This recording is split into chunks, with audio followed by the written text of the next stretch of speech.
It's the Dep Lewis Show, the Dep Lewis Show, the Dep Lewis Show. It's the Dep Lewis Show, the Dep Lewis Show. It's the Dep Lewis Show. It's the Dep Lewis Show, the Dep Lewis Show. It's the Dep Lewis Show. Hello, everybody. Welcome to the Dep Lewis Show. This is your host, Dep Lewis. Coming live to you for the first time on Sunday, October 9th, 2022. Hey, this is my new podcast. This is going to be a podcast mainly about video games. I've loved video games since I was little. I play them all the time.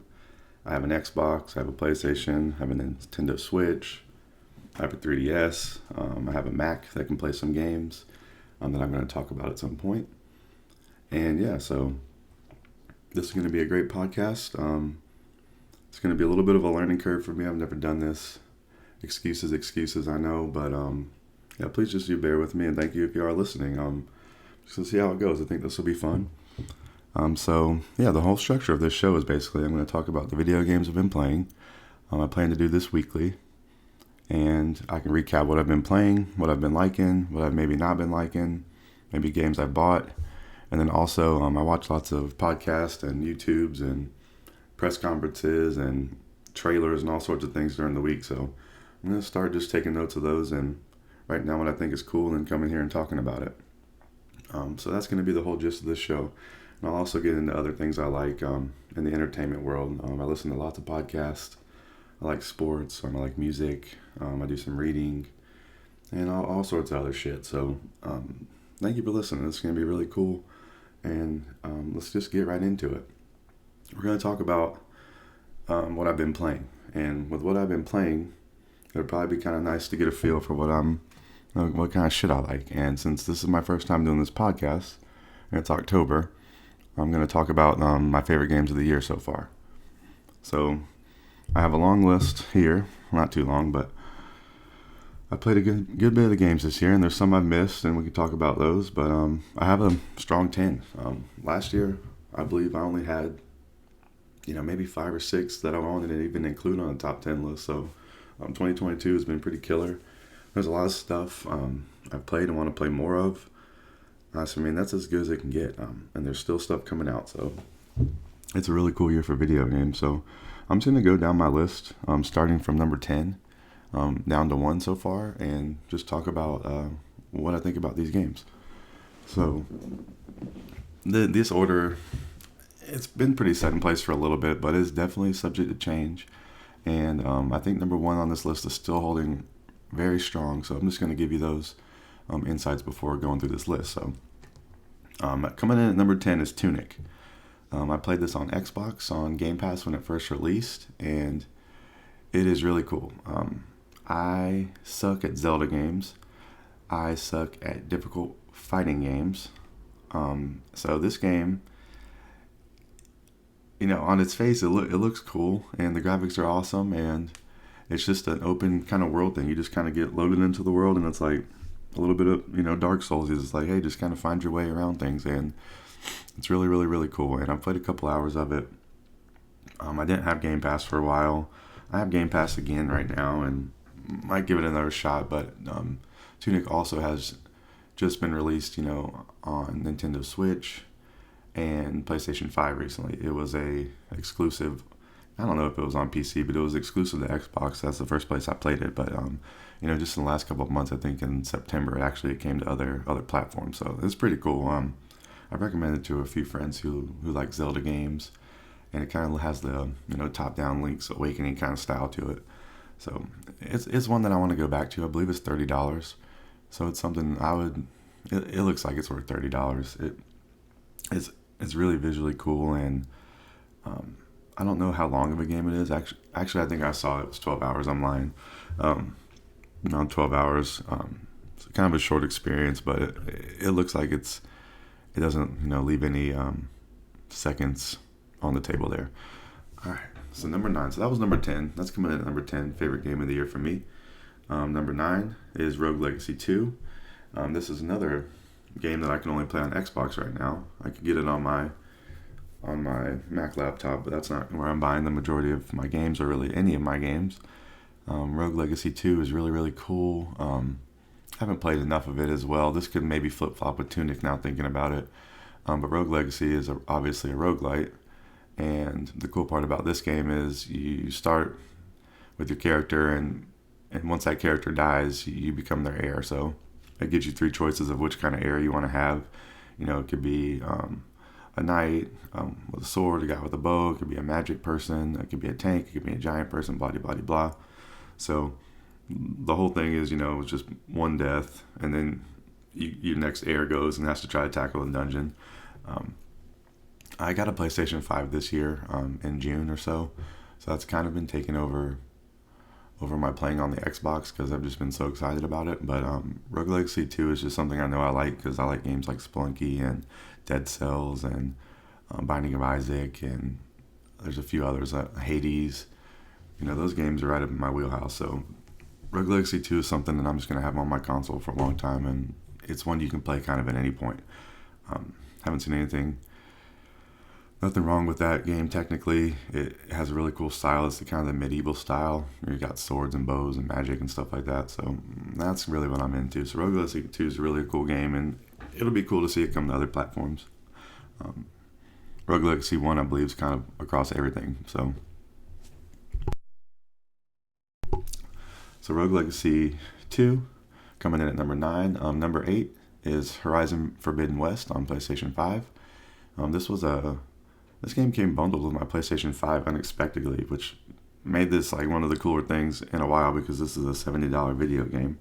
It came bundled with my console. I thought I was just getting the standard, discless version, but then it shows up with Aloy on the cover of it, and I'm like, holy shit, there's a code in there for the game. So that was good luck of the year. I've only played some of Horizon Zero Dawn. That's actually on my list of games I want to play, and I'm going to talk about that after this. I have a whole plan in place that I've kind of formulated before creating this podcast, so we're going to talk about that. So Horizon Forbidden West is a sequel to Horizon Zero Dawn. It follows Aloy. I've started this. I've heard one argument on the internet from Voidburger from Giant Bomb. She says this game is way too colorful, and I almost agree with her on it. She has a really cool video on the Giant Bomb YouTube about that, so check that out. This game really does have a million colors, but it's cool to look at. It's a great showpiece for getting a new console and seeing what it's doing. I've kind of stopped playing because I just jump around games all the time, which we're going to talk about. So I'm going to put this one on the back burner. But I would like to get to this, and this game just looks really cool. I like fighting the monsters and setting the traps in this game and collecting stuff and just leaving walking around and looking at it. And even some of the interactions talking to people and some of the story stuff's been cool. I watched the whole beginning of this game kind of spoils the first game, so I'm not too worried about spoilers, but I like where it's going, and the character interactions have seemed real, and it's just kind of lighthearted but kind of serious, and it's fun. It's kind of giving me a little bit of Uncharted feel from their kind of dialogue, and I mean that in a good way because I like this game. So really cool and something to get back to. So that's coming in number 8 on my games of the year for right now, 2022. Number 7 is Teenage Mutant Ninja Turtles Shredder's Revenge. I played this on Game Pass as well back when I was playing Tunic, and this game is awesome. You can play as any of the turtles. You can play as April. You can play as Shredder, I believe, are the options. There might be more. I got through about half of this game, and I want to play it again. I believe it's like $25 on multiple platforms. It's on Game Pass.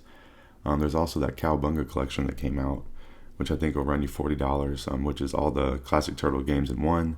Has all the manuals, has tons of cool stuff in that package.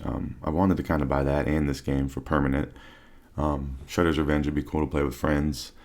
I just haven't been able to do that yet, and it's just another game that you could have on your console, and you could have it 10 years later, and it's going to be cool, and you could pick it up and play it, and you'll be excited about it. So that's why it ranks so high on my list. I really love Turtles in Time from back in the day. I might have played only one other Turtles game besides that, but that game holds a pretty strong memory in my mind. So that's why when this came out, I was like trying it right away. I just have a problem with falling off games, and I play so many different things. It's hard to stick to one. So that's why we're doing this podcast here. So appreciate you out there listening to this malarkey. All right, so number 6. on the list. So I played Treasure Revenge on Xbox. That was the last one. So number 6 is the Stanley Parable Ultra Deluxe Edition.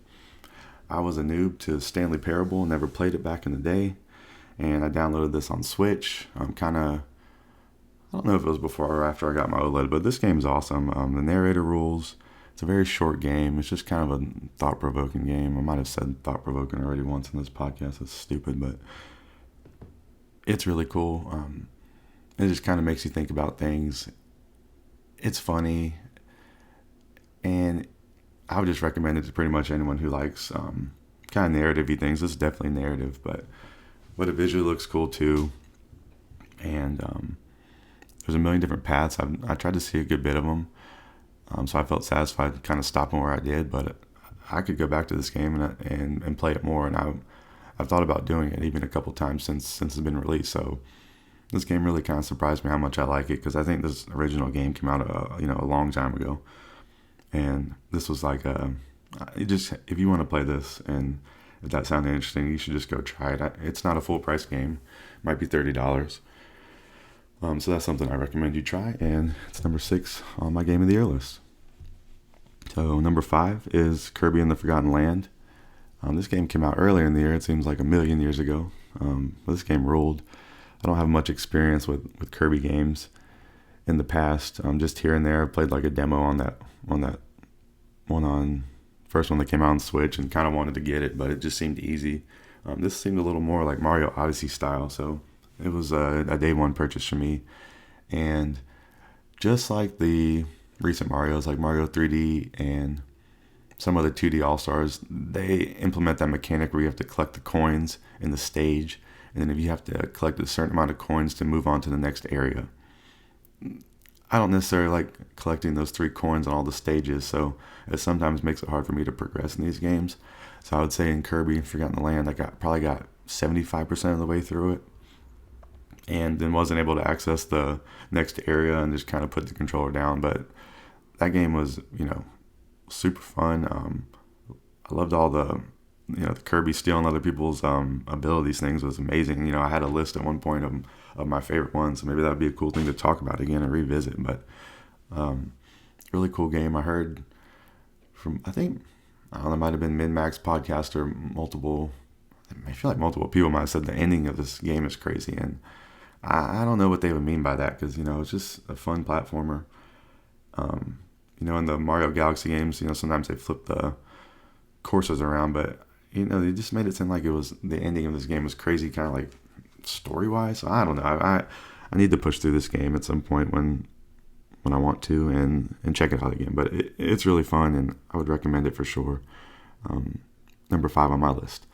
Number 4 on my list is, I kept talking about that MacBook Air I have for gaming, and the best and only game I've played on that thing is Vampire Survivors.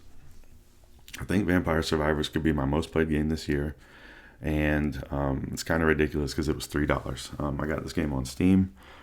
I play it on my computer. I have a monitor for my computer, but the game is so simple. It's just move your guy in 4 directions, and it's just a bullet, or it's just a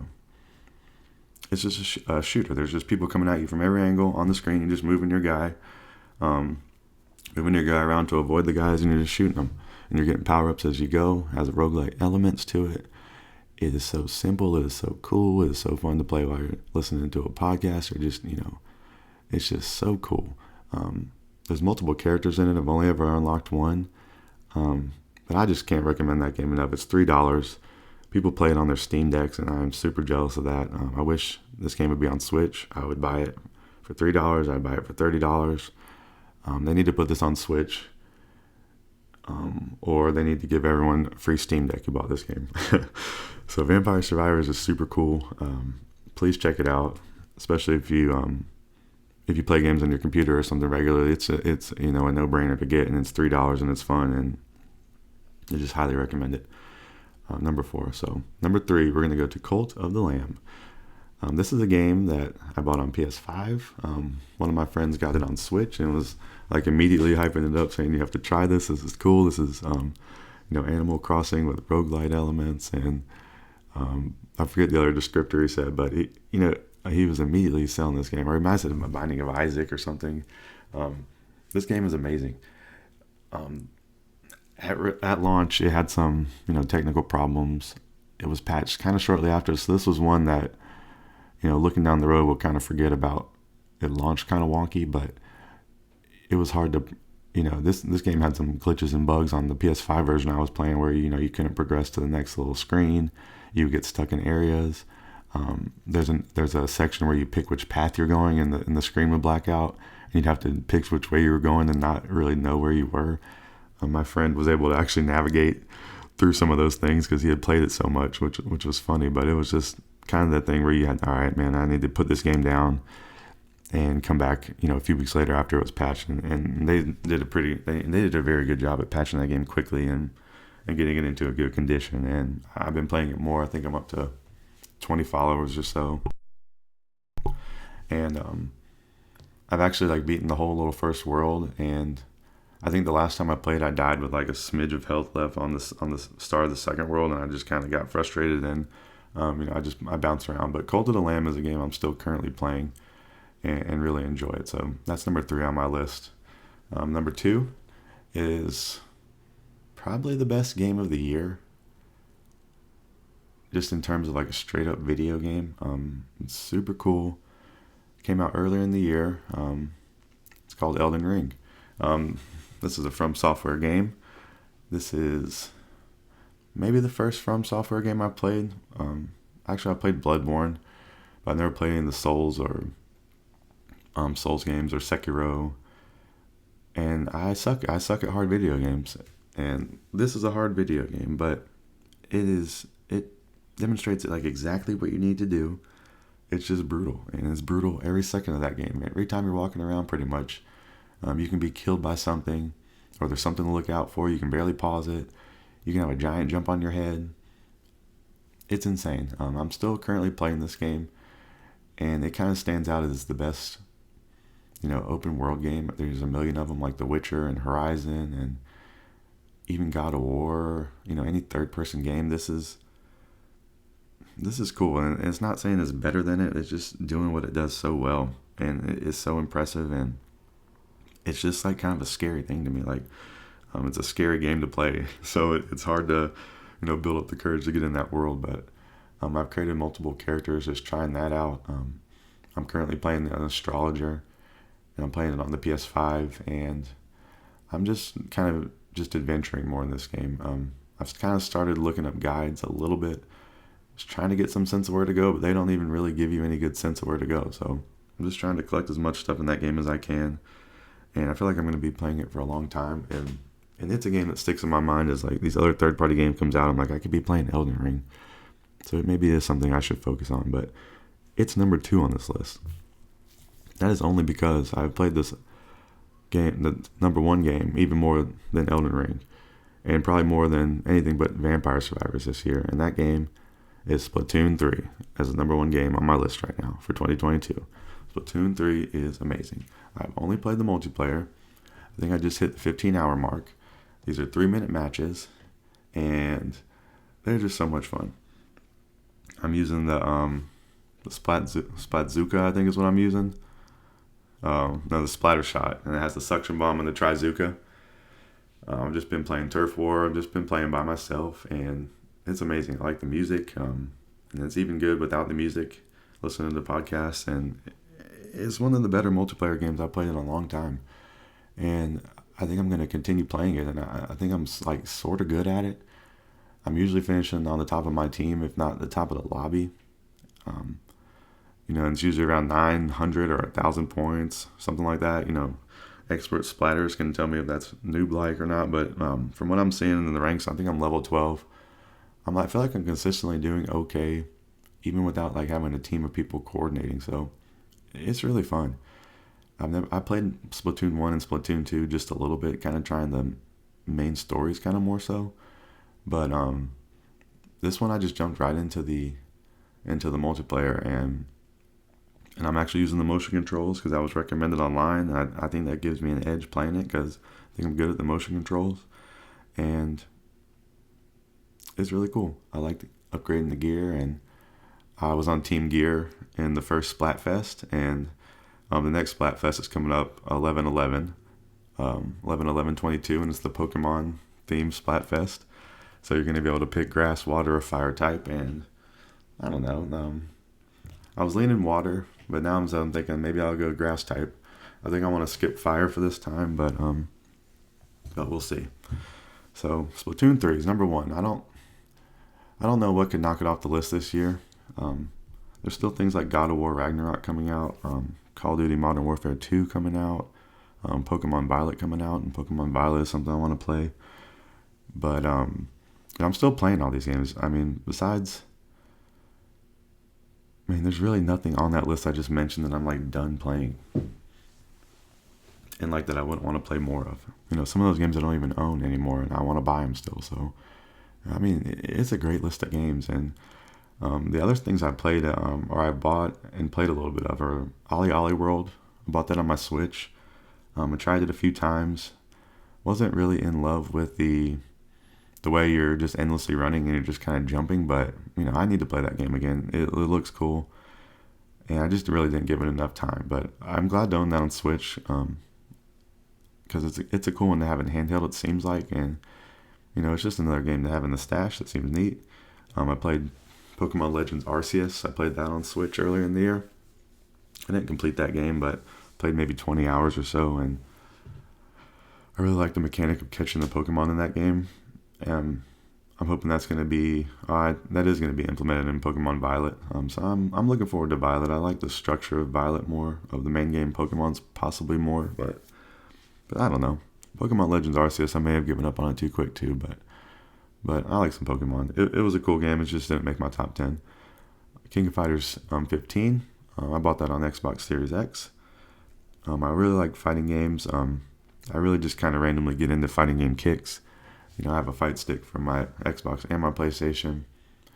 This one I haven't really gotten into yet, but King of Fighters has been around for forever, and this new one's cool. I was a little thrown by you have to have three guys on your squad. King of Fighters has been around forever, but I haven't played much.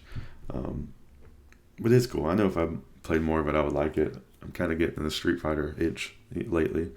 So we'll see. King of Fighters 15. It seems like a good game. If you like fighting games, I think it would be an easy recommend, but it's just not cracking my top 10. Nobody Saves the World is a game I bought and just played a little bit of. Something I need to get back to, and I believe that really rounds it out for games of this year. Things I missed have been like Neon White. I wanted to play the Last of Us remake. I wanted to play that Cowabunga collection. There's a few more recent things like Overwatch 2 I wanted to try, but there's a lot of games this year. So we're going to take a short break, and then we're going to get back to this podcast. And we're going to come back and talk about my plan for playing video games. And then we're going to talk about some things I've been seeing around the video game landscape this week. So I'll be right back in just a second.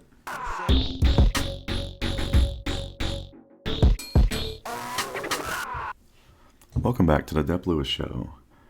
We're here to talk about how I'm going to tackle my backlog and my plan for buying games for the future. With all these new releases coming out and, just games piling up in my backlog, it kind of gets hard to decide what to play.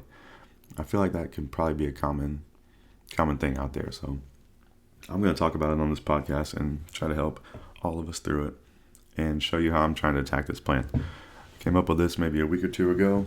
I sat down, looked at the release schedule, I looked at stuff I want to buy, I looked at stuff I own, and I was like, man, what the hell do I need to be playing? So like I said in the earlier section, I have Xbox Series X, a PlayStation 5, a Nintendo Switch, I have a MacBook Air, and I have a Nintendo 3DS XL. This list is going to focus on just the Switch and the PS5 pretty much. I got the PS5 this year, so I've been kind of leaning towards that. I love the controller. So another thought in this exercise is that I should start buying games primarily on one console, and I'm kind of picking the PlayStation for that. So I'm going to talk about this. I got a list of, 25 games that have either come out or coming out in the near future that I would like to try to complete. So there's 25 of these games. There's 25 games, and I believe there's 14 franchises.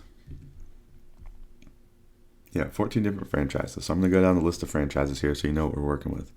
Bayonetta, Xenoblade Chronicles, God of War, Horizon, Mario and Rabbids, Pokemon, Ratchet and Clank, The Legend of Zelda, Uncharted, Final Fantasy, Fire Emblem, Luigi's Mansion, Metroid, and Spider-Man. So those are all the game franchises that I'm trying to focus on. These are, I own most of these games, and there's games in those franchises that are coming out soon, that are rumored to be coming out for some of them, like Metroid Prime 4. But I decided I need to complete the prior game if I'm going to start buying a new one. Why am I going to buy the new one? Like the Horizon Forbidden West thing. I got it for free, but why am I going to start playing that if I've never played the other game, the original game, and it's a great game too? So it's ridiculous. It's going to help me finish the games that I have. So, like for Horizon Forbidden West, I need to put that down and possibly play Zero Dawn first. So I'm just going to go through the games in here. God of War 2018, that's something that I'm kind of playing right now. I know Ragnarok comes out 11/9/22. I doubt I'll finish God of War, the original, before then, but I possibly could, which would be really cool. And then if I do, then I'll be like, hey, I can buy Ragnarok. So God of War 2018 is something I'm playing, and I played recently and been kind of making some progress. I played it a long time ago, a little bit on the PS4, and I suck at it. I'm playing on easy. I get stuck at some of the puzzle parts, but I think I'm past where I was in my last time playing, and it's actually like I feel like it's opening up where it's giving me some options to go do some, optional. Giving me some options to do optional, but it's like giving me some little side paths I can take, and I've been exploring more, just trying to take it slow in these games, and the scenery in that game is amazing, and kind of the fighting. I'm just a tougher gamer after playing Elden Ring, so the fighting in God of War I can handle a little bit better. There's not as much going on, and I can play it on easy, so I've come back to it as a stronger gamer, and I'm trying to tackle it. So it would be cool to be caught up to play Ragnarok. So I'll keep you updated on that. So God of War, that game is kind of in my wheelhouse right now. Stuff I'm playing, and it's like kind of high on the list. So we'll talk more about that one as we go. Horizon Forbidden West, something I own. I don't own Horizon Zero Dawn, but it's like $10, I believe. So this is something that I'm just throwing this on the back burner. I need to buy Zero Dawn at some point. Don't need to buy it now. Buy it at some point, play through that. Then I have Forbidden West sitting there to play. So by the time I ever do that, maybe the third one will be out. But hey, that's a cool plan. All right, so Ratchet and Clank. I own Ratchet and Clank Rift Apart. I bought that immediately when I got my PS5. Been playing a good bit of that. But I also have Ratchet and Clank on PS4 that I never played. So I'm hitting the skirt, I'm hitting the pause. And I need to go play that one. I need to go play the other Ratchet and Clank that I own, and then I can play Rift Apart. So yeah, I own both of those games. So that's just something, they're back burners. Get to them at some point. Just like this game, Spider-Man Miles Morales, something I played back on PS4. I don't have my save anymore, so I got to restart. And I want to play this game though, but I don't have any pressing reason to play it at this point, but it is on my backlog of stuff I want to finish. Spider-Man Miles Morales. Spider-Man 2018 was amazing. I definitely beat that game, which is impressive for me. So this is something I need to get back to, and I hope I will get back to. Another one, Final Fantasy VII Remake, exact same story. Spider-Man was a one-off. Only one in that franchise, just like Final Fantasy. I'm just trying to tackle one game right now in that series, which is the remake, which has been upgraded for PS5. I currently already own that game. That's just something I need to get to at some point and would like to get to. Uncharted 4, something I played on the PS4, did not complete. Story of my life. Love Uncharted 1, 2, and 3. I beat all those. I love Naughty Dog. It's one of my favorite developers. I need to get back to Uncharted 4 at some point and play that. I need to then play Uncharted Lost Legacy. So those are on the list. Those are both available to buy. And I think they actually come in one collection. You can get them both together, I think, for $50. So I'll be looking at that at some point. Next, we go to the Pokemons. I think I might have talked against this earlier, but Pokemon Sword, I own that. Never beat the whole game. I think I beat the first 8 gyms and then never got farther than that, so I don't know if that counts. I never caught the legendary Pokemon, so that can't count. And then I even bought the DLC for that game, haven't played it. I'm so excited for Violet, but I should probably go play Pokemon Sword first, so that's something I need to remember in my stupid head is I need to remember this plan. I have Pokemon Sword to play. I'm not a Pokemon expert, so it's not like I need to get right to Violet. So those are on my list. Pokemon Sword, and then eventually get the Pokemon Violet will be my hope, which comes out 11/18/2022. Metroid Dread is another one. This is another solo. I own this game already. Played some of it. It's hard. I need to put it on easy, and I need to beat it. This will unlock me being able to play Metroidvanias, I feel like. It's been a big hump for me to get over those games. They're tough. They require you to bang your head at things you don't know where you're going, and that's tough. But Metroid Dread is really, really cool. Everything looks better on the OLED, so I need to play that game. Just like Luigi's Mansion 3, it's one of the only physical Switch games I still own. Really, really, really cool. I always kind of think about I need to play this around Halloween, which is right now, but it's on the list of things I want to complete. Luigi's Mansion 3, I've never played the first 2, but I'm not inclined to add those to the list just because 3 is kind of like a bigger 3D experience.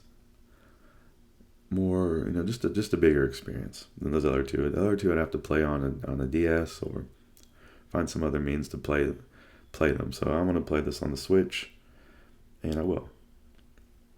Fire Emblem Engage is one that I can buy right when it comes out according to this mentality. It comes out January 20th, 2023. Fire Emblem Three Houses is one of my favorite games of all time. And this will be automatic pickup and put down anything else I'm playing when this comes out. I didn't really expect it this soon and to get a date when that Direct announced it, but that was the best surprise of that Direct. So Fire Emblem Engage on January 20th. I'm going to be playing the hell out of that.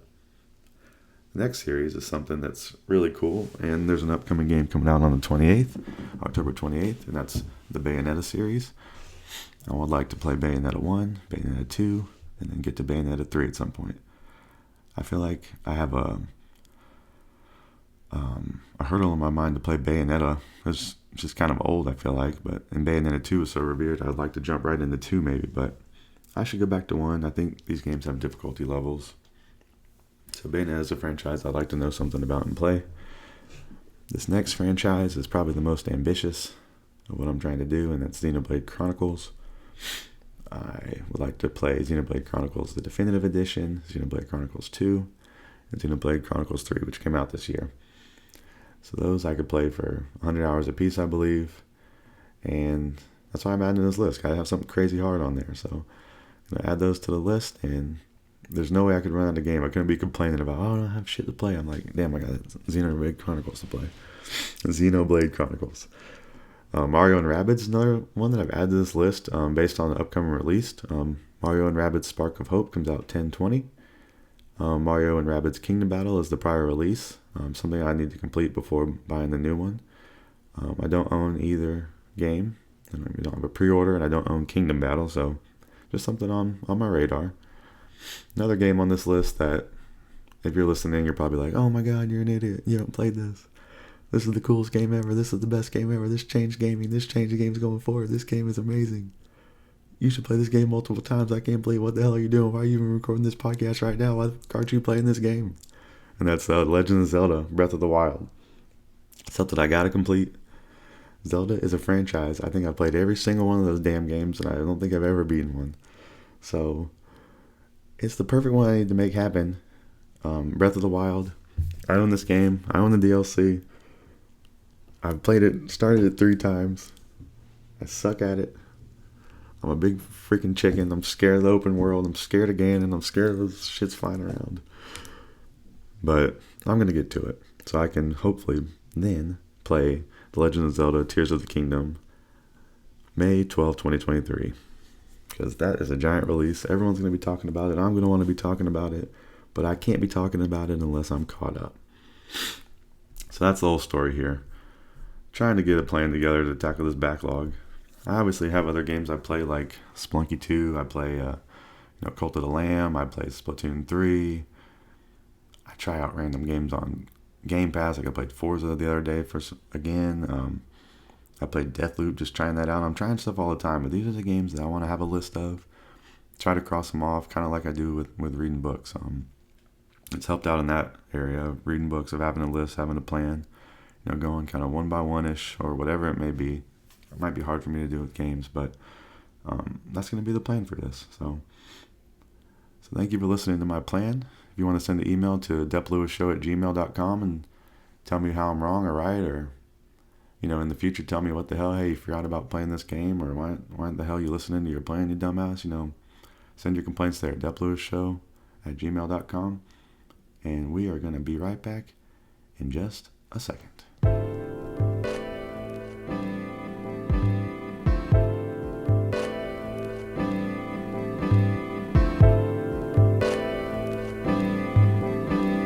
Welcome back to the show.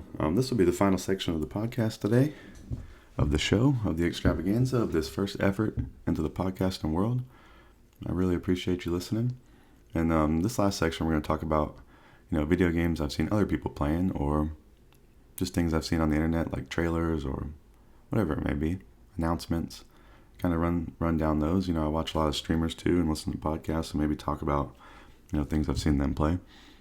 And then the last thing, just a few other entertainment things. Just have a few other podcast beefs and podcast notes and stuff to talk about. So let's get right into it. This week I saw a Pokemon Violet Scarlet trailer. The game comes out 11/18/2022. The two different editions. Violet has the guy professor, Professor Toro. Scarlet has the lady, Professor Sada. I really, really like the legendary for Violet. I think I like the Scarlet Professor better, but I'm going to go with the Violet version whenever I get to play that game. I saw that 14-minute video they released this week. The game has tons of information. You can make yourself a sandwich. You can have a picnic. Just looks amazing. Those have a picnic. They're showing you hanging out. I was watching Alana Pierce stream that trailer, and she was talking about how she was a little kid, that this would be the coolest Pokemon ever, because there would just be a million little things you can do, and it's just a huge giant world, and they're just growing it even more. And even as an older person, you can play these games and like them, but imagine playing this as a little kid for the first time. They're really packing this game with a bunch of cute shit and little fun shit to do. And Pokemon is strong. They're strong as hell. So really, really cool. That trailer was neat. I'm sold on the game already, but like I talk about, I just need to play Sword some more. So Pokemon Violet's definitely on my radar. I'll be getting my money for that at some point. Also on that stream, Alana was watching Call of Duty Modern Warfare 2 trailer, and the campaign trailer is looking cool. I kind of forgot about Call of Duty campaigns. I played some of the beta for the recent one, Call of Duty Modern Warfare 2, and it seemed cool, but it's just like, how much am I going to play that? I played a lot of Call of Duty 4 back in the day, and a lot of some of the other Call of Duties. Not to say it's the same thing, but just kind of, I don't know. Maybe I just played enough of those games. It was a cool thought to maybe play the campaign of this new one. Kind of scratch that itch and not get into the online loop, especially because I'm loving Splatoon 3 so much recently. But that Call of Duty trailer was looking neat. Like the characters' faces and the way they were talking seemed kind of cool. It was, it's modern, so I don't know, it's cool. That trailer was neat. Another thing that came out, just want to mention something I want to buy at some point, Nier Automata, the End of Yorha edition. This just got ported to Switch, and it's $40. This game is, pretty critically acclaimed on other platforms, and, it's been something I've had my eye on. And apparently the Switch port is really, really good, so it's kind of interesting to hear that the Switch port is so strong. No shade to the Switch, but, a little shade.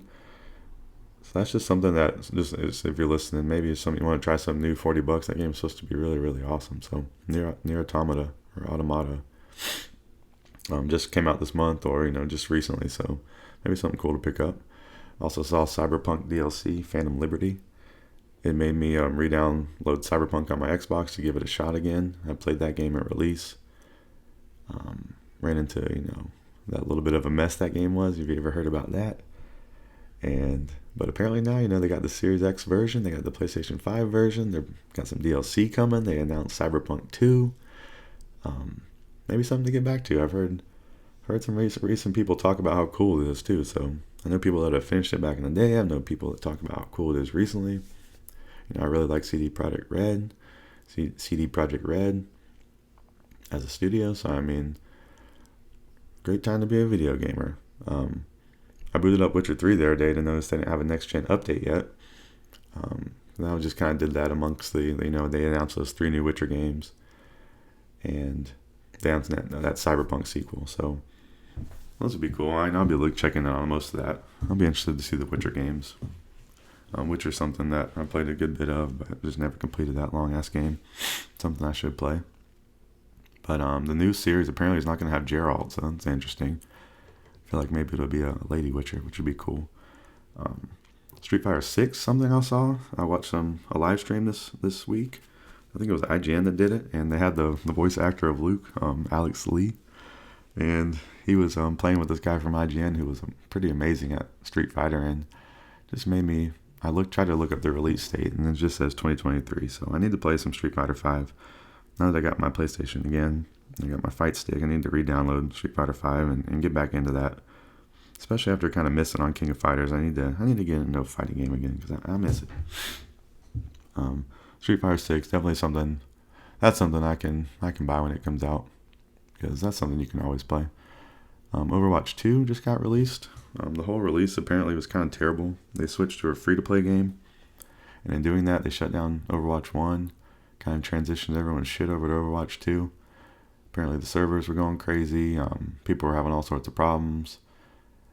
From what I saw, I watched Nextlander play, and they were playing on the same maps that I remembered from back in the day. Overwatch 1 was one of my most played Xbox games. Loved it. Just quit playing it at some point, and if I'm remembering these maps, and I watched them streaming a couple maps, I'm remembering them, remembering most of the heroes, I'm remembering the abilities. It's like, it doesn't look that different, but they're keeping it alive. One thing I did kind of forget was how cool the skins were in that game, and you can merge your profile over, so I at least want to probably download this and, merge my profile at some point, just to make sure that gets done and all my old shit doesn't get blown away, and maybe play a few matches and just see how it goes. But I had friends playing it back in the day, and no one plays that anymore that I know, so it seems like a kind of tough haul to get back into that game. But Overwatch 2 is a thing. Last couple video gamey things I saw the No Man's Sky was coming out on Switch, or came out. It kind of makes me want to play that on another console just to try it out, but the game seems kind of aimless, and I'm probably not the best at playing aimless games. But it just looks cool, and it's on Switch. It just seems like a neat thing to have on Switch. It's just kind of impressive, so I just kind of wanted to call it out. Just as far as other games coming out, I saw Catan that comes out on consoles. I tried to look up a release date for that, but they just said 2023, so that's coming to, I guess, Xbox and PlayStation. I don't know if it was next gen only, but I don't know much about Catan, but I know it's super popular, and it's kind of a big deal. It might be something kind of cool to look at and just watch some content of it at least. Another thing I thought was interesting, we have got some footage of the Dead Space remake. Never really played Dead Space. I'm kind of too scared to play them, but they were talking about how it shows off the metal on, I think his name's Isaac. That might not be right, but on the metal on his armor looks amazing on next gen. So it must be looking really, really good. And I think that comes out January 27th of 2023. And it's interesting that Callisto Protocol coming out almost 2 months prior, December 2nd, 2022. So Callisto Protocol is something I definitely want to just look at, but probably won't play. But interesting, those games are kind of coming around in similar times, and Dead Space Remake is looking pretty sick. So Callisto Protocol better be coming with the good shit, in December, or in the tidal wave of Dead Space Remake is gonna go right over it. So we already talked about some of the upcoming releases. Call of Duty Modern Warfare 2 comes out 10/28.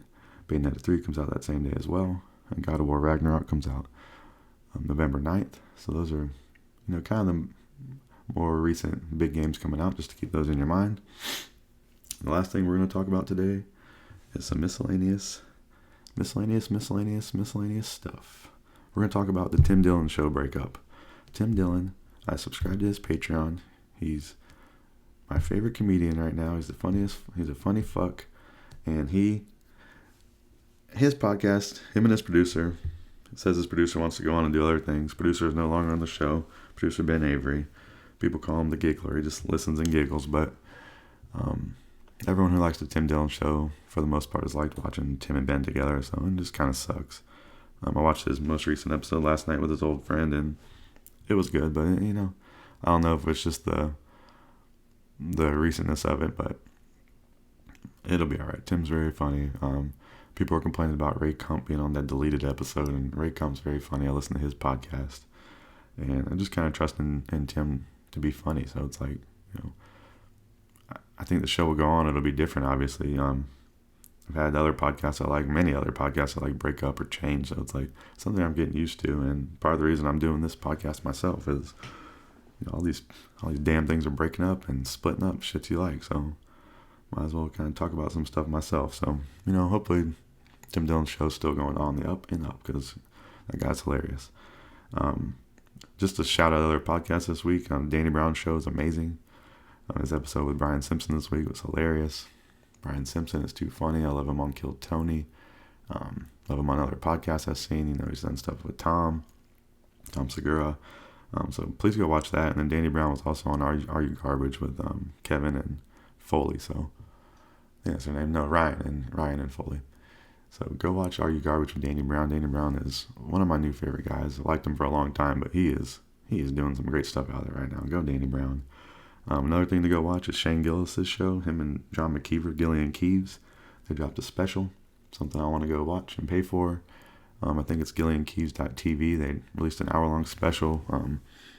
They have a bunch of sketches. Shane said he spent $270,000 making this, so he's trying to recoup. So go help the young bull recoup. So that's Gillian Keeves. So make sure you go watch that. Another cool thing that came out is Freddie Gibbs' album. Just want to shout that out, called Soul Sold Separately. Been bumping that a lot. Kind of been listening to it, and just new cool stuff keeps popping up. So I feel like that's a sign of a good album. You just kind of keep listening, and you're like, damn, I like this song. Nah, I like this song. Not really finding too much wrong with that. I love Freddie Gibbs for the most part. All his music is pretty dope. So go check that out if you haven't. Last note, we're just going to get in the sports world out there for you sporties. The Braves are in the playoffs. They start on the 11th, playing the Phillies. Got to stomp those fools. Then they got to stomp the Dodgers. Then they got to stomp the AL. And then we'll be happy. So go Braves. That's all I got to say about that. Got the Panthers playing today, Carolina Panthers. Playing the 49ers. Probably about to get smacked.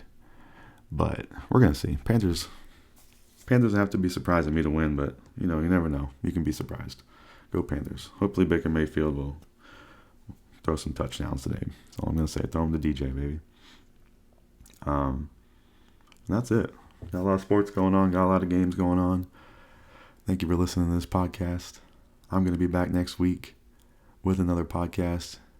No matter how it sounds, no matter how bad it is, no matter how good it is. This could be the best podcast ever. This could be the worst, but it's probably somewhere in the middle. So I'll be back next week. Thanks for listening, and see you next time. Bye.